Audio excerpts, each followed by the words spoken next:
Today's knife is it's a much smaller version of probably the most ergonomic knives I've ever handled.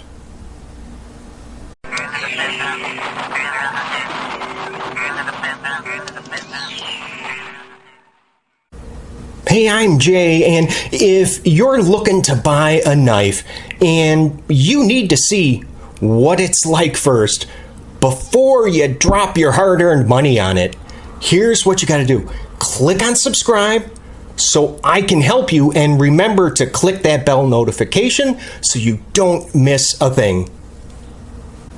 Now, all of the specs that you are currently looking at, I personally measured myself. I didn't get them from another website because a lot of times, well, those measurements are wrong.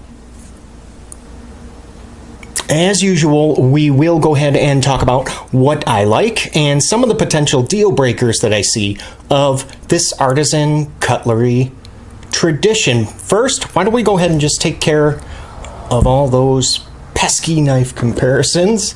And we're going to start out Spyderco PM2.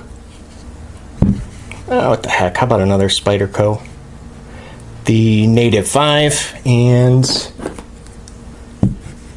of course the Benchmade Bug Out, the Kershaw Skyline, and let's do one more. The Kaiser Vanguard Dukes. One of the main reasons that I had went ahead and purchased this knife is because of the size. It is a 3-inch blade as opposed to the previously reviewed 3.8-inch version. So this is just, well, much smaller. Check out that blade. I really just love a good classic drop point, and this one does have a flat grind with really nice stonewash finish. 3.2 millimeters thick, and that's going to be CPM S35 VN blade steel. Good stuff. The action on the Tradition is, well, it's excellent. It really is. And that's going to be because of the ball bearing pivot and the crazy strong detent on this. No way that you're going to be able to shake this one loose. Now, you can use either the push button deployment or the light switch. Either one works fine. And I don't know if you noticed, but the lock bar tolerates pressure during deployment, which you might be asking yourself, well, what's a big deal about that? Well, it's really more for like lefties, because we tend to rest our thumbs here on the lock bar during deployment. And as you can see, this one will still fire with that pressure applied. Once opened, it looks like, let's see, this knife is locking up. Looks like around, what, 15–20%. It might look like a little bit more to you, and that's just going to be because of the thickness of these handle scales. Now, you can do, you know, that thumbnail kind of closure, but it is going to require quite a bit of shake and bake because it does not really kind of drop shut. Yeah, a lot.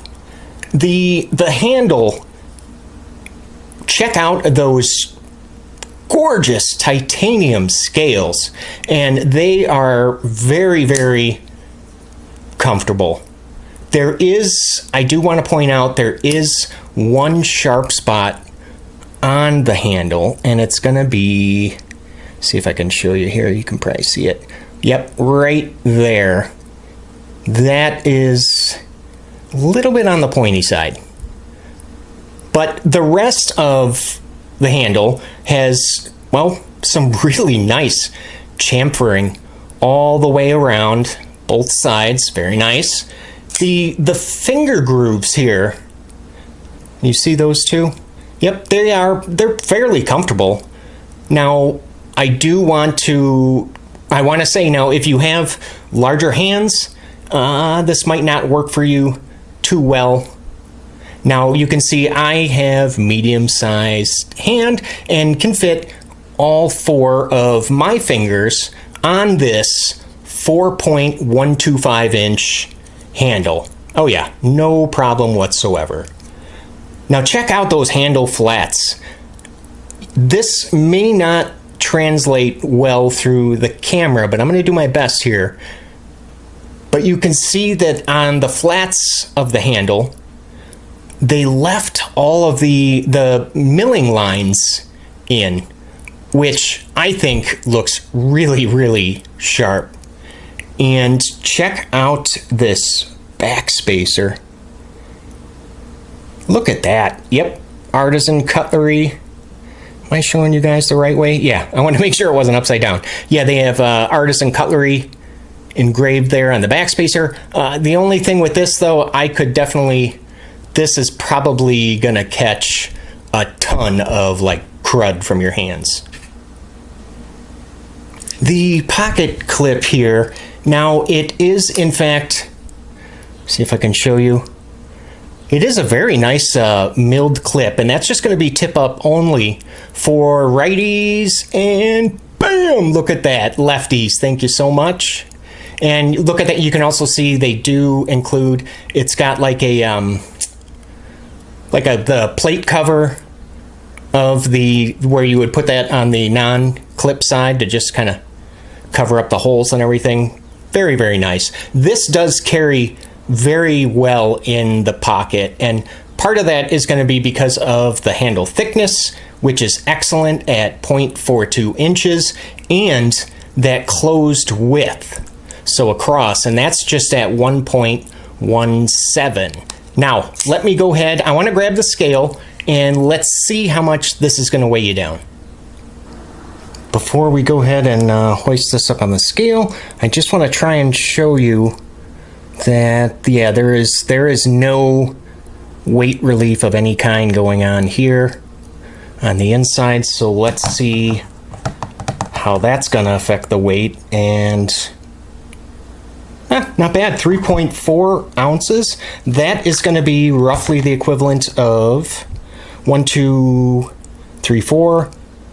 AA batteries, or just a smidge heavier than the native 5. Before we go ahead and get into the potential deal breakers, I just want to quickly remind you to go ahead and click on that subscribe button if you're looking for knife reviews that get right to the point. So potential deal breaker number 1 is going to be regarding the proprietary screws that the Tradition features. Now, proprietary screws are rarely considered a good thing. I mean, the body, all of the body and the clip screws, they can take either a Torx or it's slotted for the proprietary tool from Artisan Cutlery.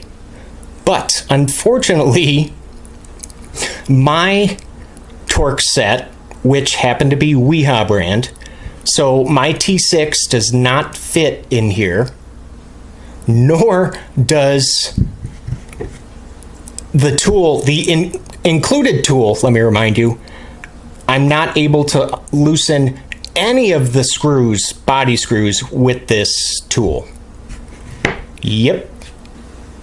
Needless to say, I was unable to take this apart or even, swap out the pocket clip. So yeah, that is just great. Potential deal breaker number 2. I don't know if you noticed, but there's something missing. Yeah, there is absolutely no jimping anywhere on this knife. I mean, not even on the flipper tab, where quite frankly it really is kind of needed, because my fingers sometimes, because of the strong detent, will slip off of the flipper tab. Not every time, but it's happened a few times. There is absolutely no traction on the handle. It's, well, if I had to describe it, I would call it kind of slick. So if you have like drier hands, forget it. You know, this may not work out for you too well. The pocket clip, now you know what I'm going to say about this. Not even close to deep carry. Yeah, look at that. That's how much is going to be sticking out of your pocket. That's a lot. Now, originally I wanted to talk about the centering here as far as potential deal breakers, but you know what? Now that I'm looking at it, it's not too bad. Now, it is off just a little bit that way. I don't know if you can see that. So I am going to officially remove that from the potential deal breaker list because it's really not off by all that much. And the price, oh man, $154 buys your very own Artisan Cutlery Tradition. Or if you happen to be a millionaire, you could get the 3.8 bladed version with also with titanium scales for, I believe that's around $175. Now, this next potential deal breaker, you know, most of you are going to consider it minor, and you know what? It really is a minor, but it's just it's a small gripe, and it really, really bugs me that all of the Tradition models now, and there's quite a few, regardless of the size, the color, the blade steel, and the handle material, they are all simply referred to as the Tradition. And that just drives me bananas. And the last potential deal breaker is going to be this choil, because it is another one of those in-between sizes. I mean, yeah, it is way too small for me to fit my little chubby finger in there. But then again, it also makes a gigantic sharpening choil. So yeah, either commit, you know, either way. So now where does that go ahead and leave us here with the Artisan Cutlery Tradition? Well, let's talk about that.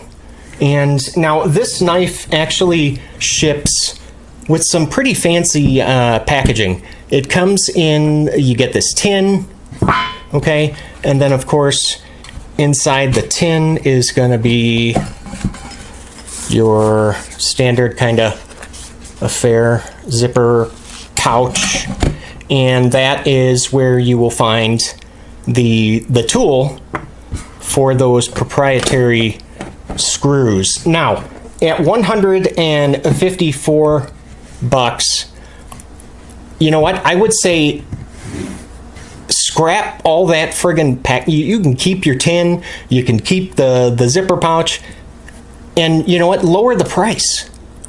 Because this knife is just a little bit too expensive to have all of these issues. I mean, I was physically unable to disassemble I couldn't take this apart. And now, if these problems are, you know, if the deal breakers that I mentioned, if they're not problems for you, then by all means, I mean, get this, because it is just a beautiful knife made with fantastic materials.